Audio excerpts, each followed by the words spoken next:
Hey there, Christy Daniels here, your self-leadership mentor, with some thoughts on your BS detector. So if you're watching this video, chances are you're interested in living true to you.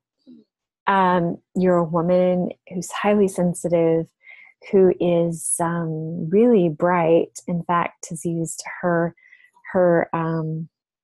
intelligence to really overcome some situations in life that might have been pretty challenging. You might say that you grew up really quickly and assumed responsibility really quickly for your life and your own safety. What got me to thinking about this and prompted me to make this video about your BS detector was that I was doing a coaching session with a client today, and the topic was on integrity and an integrity trauma. And the thing that occurred to me is afterwards I was watching an unrelated video, and this unrelated video, just little subtle nuances really stood out really profoundly to me. The person's voice, the hand gesture, the body positioning, I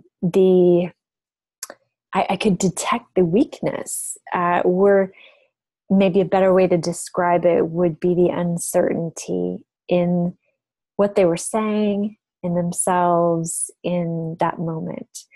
And it reminded me of how women like me have really finely tuned BS detectors.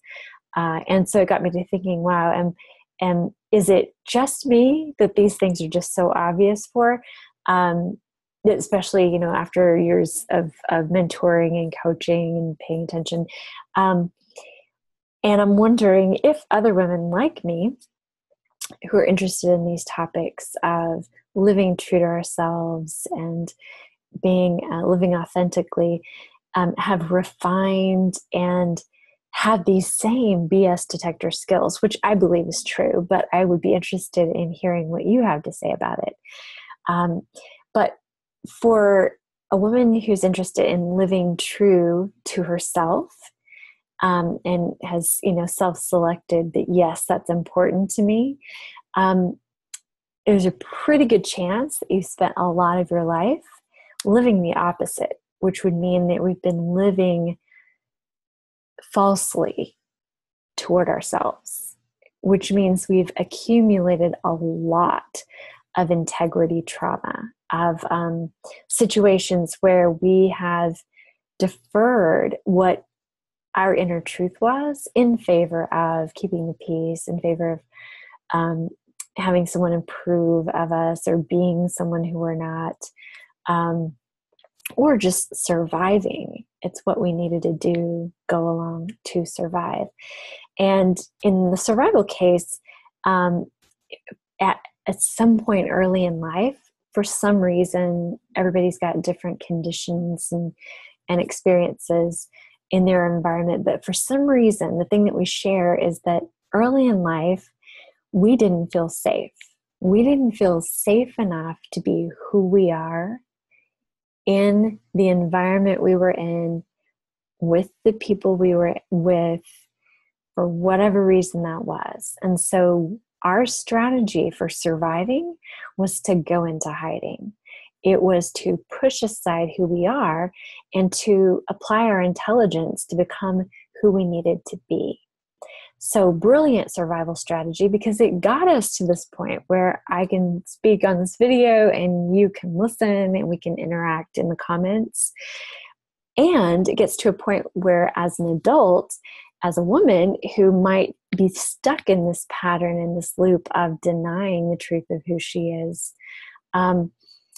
many of my clients, and just women in general who are faced with overwhelm, who are in self-care debt, and who have this learned response, this survival strategy of denying who they are, they get to a point in adulthood and they're like, wait a second, I don't need this anymore.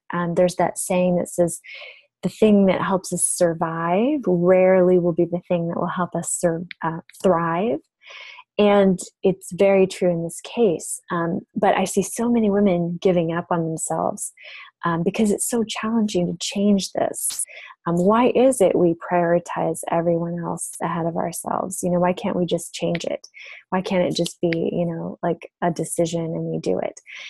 It's because that survival strategy that we learn, that we have repeated over and over again, that inner stance that we took at some point in our lives is embedded deep within us.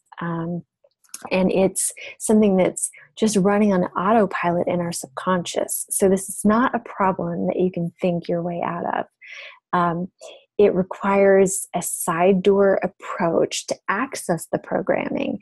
It requires a mind-body tool to clear the programming. And that it requires a strong inner stance to be able to institute a new pattern, to be able to move beyond and to be able to reach outside of your comfort zone. The safety of the comfort zone you've worked so hard to create for yourselves, the safety you never felt you had, is actually at this point, if you're in self-care debt and you're in overwhelm, that's actually suffocating you. And so you've got to move beyond it. And so many women that I interact with just kind of give up. It's like they just go with the flow. Oh, it's a sign that I'm not really supposed to do that. What's important to me really isn't important. And what my heart desires, I just need to push that aside because these people need me. And that's giving up on yourself. I just want you to know that. And you don't have to give up on yourself because there are people, lots of other people like me, well, maybe not exactly like me, but there are people out there who can help you. And I have a specific methodology and framework that I know works. And I would be happy to work with you if this is where you find yourself. I just don't want you to give up on yourself. It can be so easy. And so we can lose ourselves in other people, the circumstances around us. I even have found myself falling into this recently, hitting a new level of deserving when I had some feedback from a client that was like stellar feedback, and it just took me aback. And I was like, oh, and so my deserving meter was like, oh, that's too much. You need to pull yourself down. And so I had to work with that using these same tools to open up and be able to accept that feedback and then own it, to really step up into it and then be able to use that for the greater good, to help more clients. And so, so that's what I want for you. I want for you to not hide behind the excuses, hide behind the resistance. And because, let's face it, going for our dreams is risky. Going outside of our comfort zone is risky. It takes work. It takes, commitment. And it takes an investment in ourselves. It takes us really retraining ourselves in a completely different way to have a completely different orientation than what's worked for us up to this point. And it's so worth it. It's so, so worth it. So I work with clients who I know have something amazing to share with the world. And they sense that they have something like that. I see it in them. I see it as already happening. And they're slowly opening up to it. And with each session, I see it. And as their light just shines and grows, it inevitably touches other people and they ignite. And so it's something I think the world needs right now, which is more authenticity, more self-compassion, and a more accepting world, a gentle world. And so gentle power is kind of what I'm advocating, or whatever style of power you discover that you have. the point of this is don't give up on yourself. And the question I'm going to leave you with is your BS detector. What do you notice about it? Do you feel like it's a finely honed skill that you've used because of your survival stance?